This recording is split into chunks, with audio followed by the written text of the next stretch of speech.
everyone, welcome back to Sydney and Starlette, and if you're new here, welcome. Enjoy the videos. So today, me and Sydney are going to be reading a read aloud storybook, Disney's The Lion King. So let's begin. So it looks like this book once belonged to Jessie Arbisfield. Well, thank you for the book, Jessie. Beauty and the Beast. Wish you all the best. A prince is born. The hot African sun rose on an amazing sight. Giraffes, zebras, elephants, and animals of all kinds were gathered at Pride Rock. This was an important day. King Mufasa and Queen Sarabi watched as Rafiki, the wise baboon, presented their newborn son to the kingdom.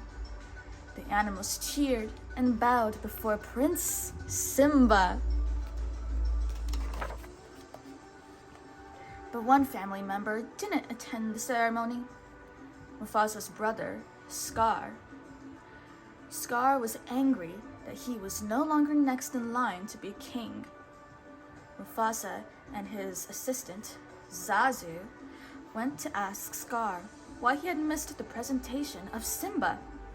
"Oh, I must have slipped my mind," Scar sneered, and he walked away. Simba grew into a playful and curious cub. Early one morning, Mufasa brought Simba to the top of Pride Rock. "Everything that the light touches is our kingdom," he told his son. "And one day, the sun will set on my time here and will rise with you as the new king." "Wow!" cried Simba. "But what about that shadowy place?" "You must never go across the border, Simba," said Mufasa sternly. But I thought a king can do whatever he wants," said Simba. Mufasa explained, "There's more to being king than getting your way all the time. You need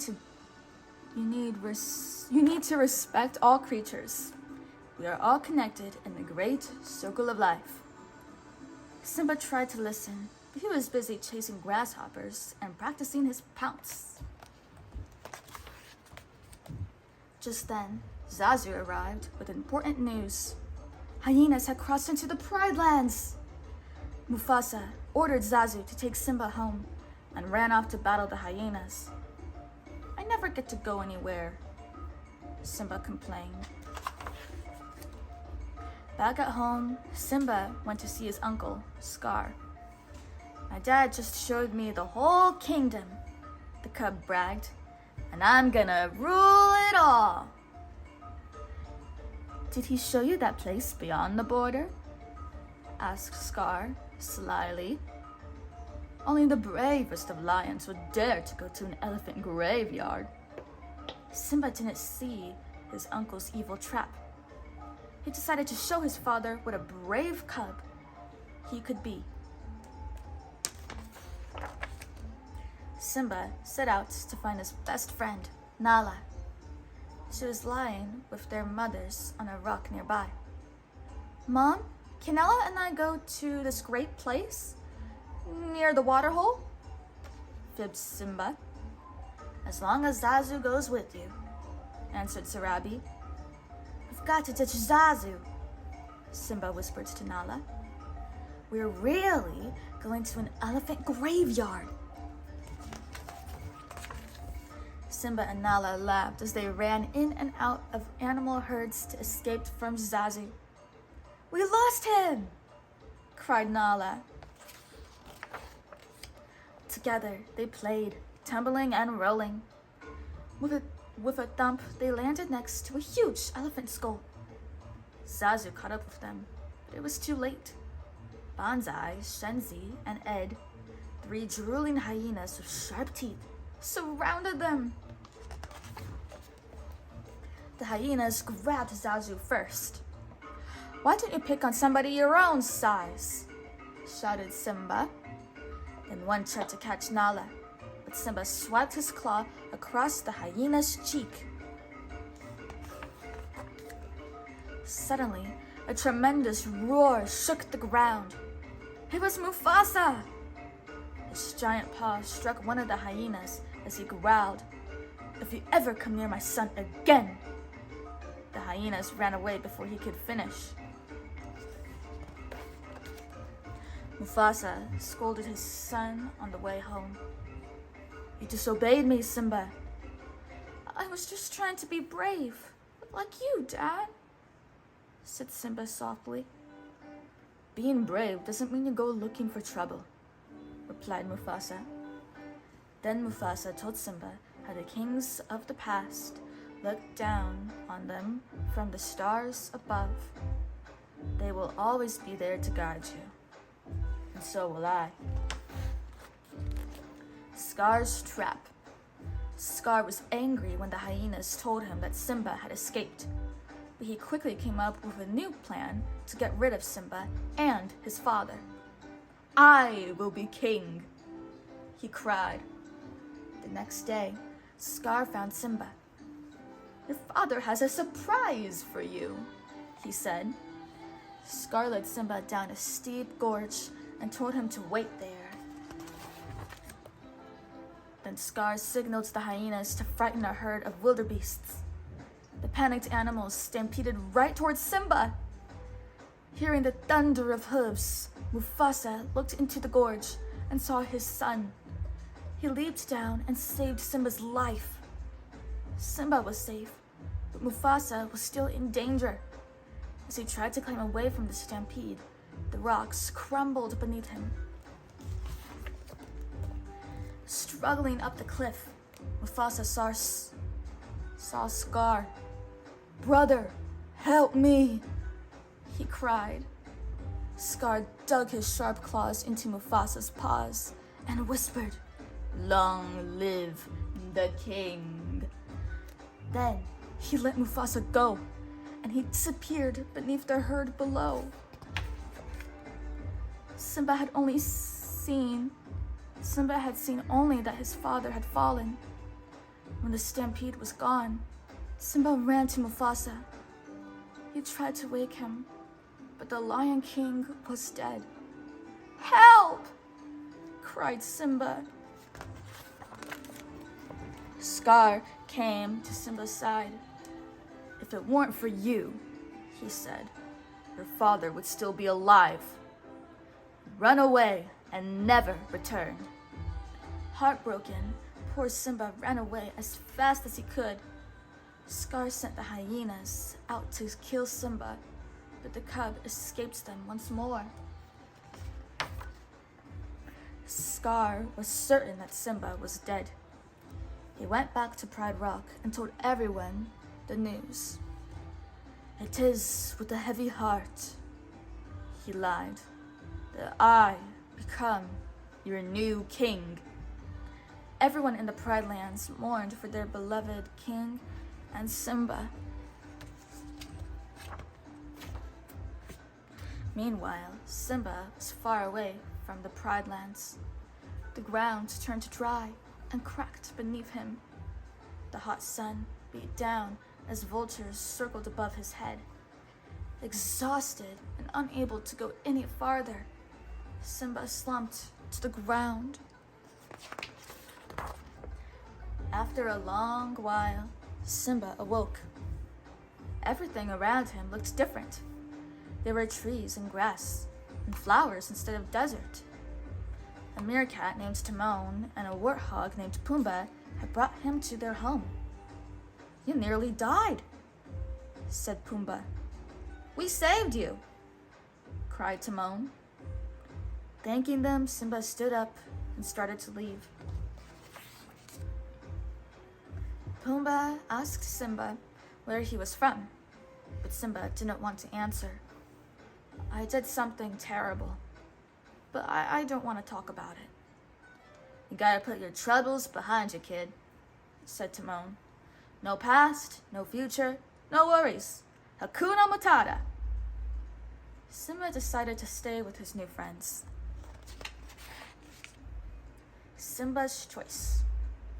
Years passed, and Simba grew into a young lion. One night, while looking up at the stars, Simba remembered his father's words. Someone once told me that the great kings of the past are up there, watching over us, he said to his friends. The next day, Pumbaa was chasing a bug when a fierce lioness sprang at him from the tall grass.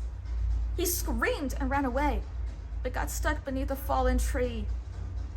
"She's gonna eat me!" he squealed. Simba heard his friend's cries and rushed to help. Simba wrestled with the lioness, but then realized she was his old friend, Nala. "You're alive," she said happily. "That means you're the king." Nala told Simba how Scar had destroyed the Pride Lands. "Simba, if you don't do something, everyone will starve." "I can't go back," said Simba angrily, and he turned and walked away. Simba thought about what Nala had said. "I won't go back," he said to himself. "It won't change anything." Just then, Simba heard a chanting song from the jungle. Rafiki the baboon came walking toward him. "If you want to see your father again, look down there," Rafiki said, pointing into the pool of water next to them. Simba saw the face of his father staring back at him. "You see," said Rafiki, "he lives in you." Now Simba looked up and saw his father's face in the stars and heard his voice. "Look inside yourself, Simba. Remember who you are. You are my son and the one true king."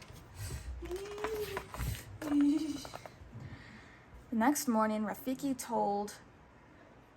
found Nala, Timon and Pumbaa. He told them that Simba had returned to the Pride Lands. "He's gone back to challenge his uncle," cheered Nala. "Simba, take your fidget toy." There you go. When Simba reached the Pride Lands, he was saddened by what he saw. His homeland, that was once green and beautiful, had turned barren under Scar's rule. Bravely, Simba continued on his journey. When Simba arrived at Pride Rock, he let out a roar that shook the earth. Scar was surprised and frightened. He thought the hyenas had killed Simba long ago. "This is my kingdom," shouted Simba. "Step down, Scar." Scar ordered his hyenas to attack. They surrounded Simba and drove him to the edge of a cliff. Simba grabbed onto the rocks with his claws as Scar stood above him. "That's just the way your father looked before I killed him," snarled Scar. Then Simba realized that it had been Scar who killed his father. With new strength, Simba lunged onto the rock and attacked. At that moment, Nala, Timon, and Pumbaa arrived, and a battle broke out on Pride Rock.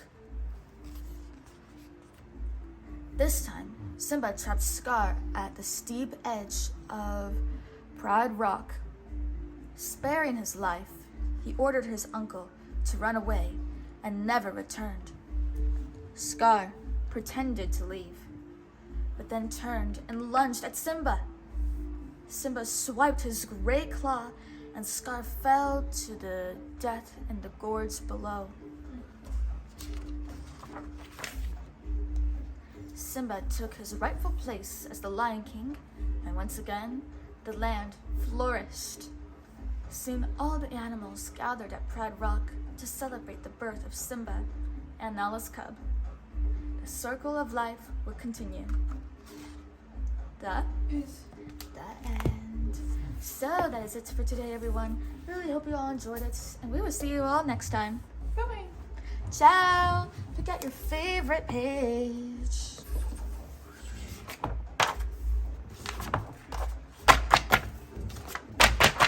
It's the circle of life.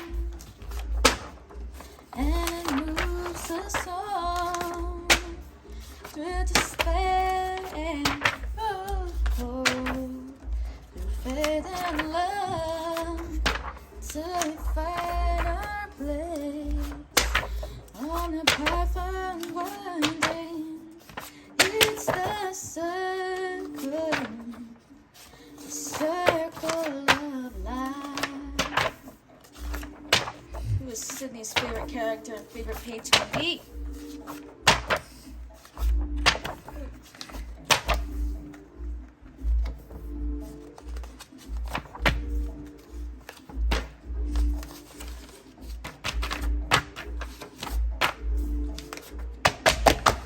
Wow!